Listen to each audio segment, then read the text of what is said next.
ઓમ નમઃ શિવાય. શિવ મહાપુરાણ વાયવ્ય સંહિતા અધ્યાય 13 બ્રહ્મા અને વિષ્ણુની ઉત્પત્તિ. ઋષિ બોલ્યા, હે વાયુદેવ, જ્યારે સૃષ્ટિનો આરંભ થાય છે તો પ્રથમ મહેશ્વર દ્વારા બ્રહ્મા વિષ્ણુ મહેશ્વર ઉત્પન્ન થયા છે. મહેશ્વર પોતાની લીલા દ્વારા સંપૂર્ણ સંસારની રચના કરે છે. પછી પ્રલયના સમયમાં અગ્નિ, વિષ્ણુ તેમજ બ્રહ્માની સાથે સાથે એમનો પણ નાશ થાય છે. આ રીતે સર્વ સમર્થ મહેશ્વર બ્રહ્માના પુત્ર હોય તે તો અસંભવ છે. પછી તે બ્રહ્માના પુત્ર કેવી રીતે થયા? અમારા આ સંશયનું નિવારણ કરો.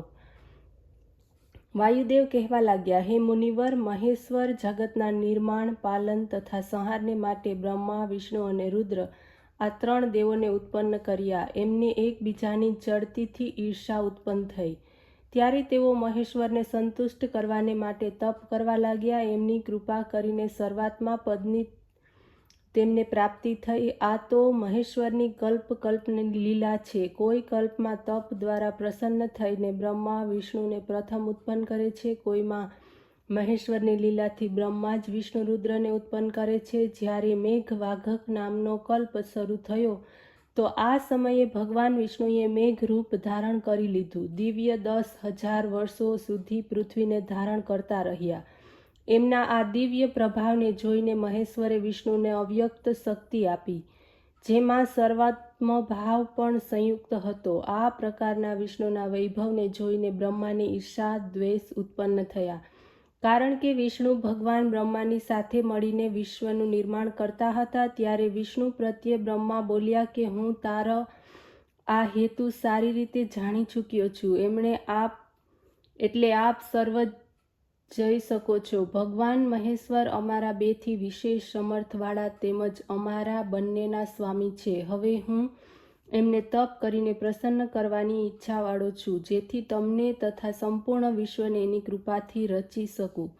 આટલું કહીને શીઘ્ર તેઓ મહેશ્વરની પાસે પહોંચ્યા. પ્રણામ કરી હાથ જોડીને તેઓ તેમને કહેવા લાગ્યા, હે દેવાધીશ, આપ જ આપના વામ અંગ દ્વારા વિષ્ણુ તથા દક્ષિણ અંગ દ્વારા મને ઉત્પન્ન કર્યો છે. તે છતાં અમારા બંનેનું સામર્થ્ય કેમ સરખું નથી? આપની કૃપાને પ્રાપ્ત કરીને વિષ્ણુએ મારી સાથે સંપૂર્ણ વિશ્વને ઉત્પન્ન કર્યું. પછી ઈર્ષા અને દ્વેષમાં આવીને તેમણે મને ધુત્કારી કાઢ્યો.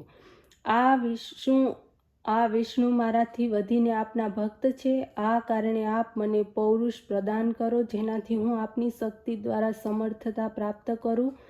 મહેશ્વરે તથાસ્તુ એ પ્રમાણે આશીર્વાદ આપ્યા. બ્રહ્મા તત્કાલ સર્વજ્ઞ બન્યા ભગવાન વિષ્ણુની પાસે પહોંચ્યા. એ સમયે ભગવાન વિષ્ણુ ક્ષીર સાગરમાં અનંત નાગની શૈયા પર રત્નજડિત આભૂષણોથી ભૂષિત પીતાંબરધારી બનીને યોગ નિંદ્રામાં શયન કરી રહ્યા હતા.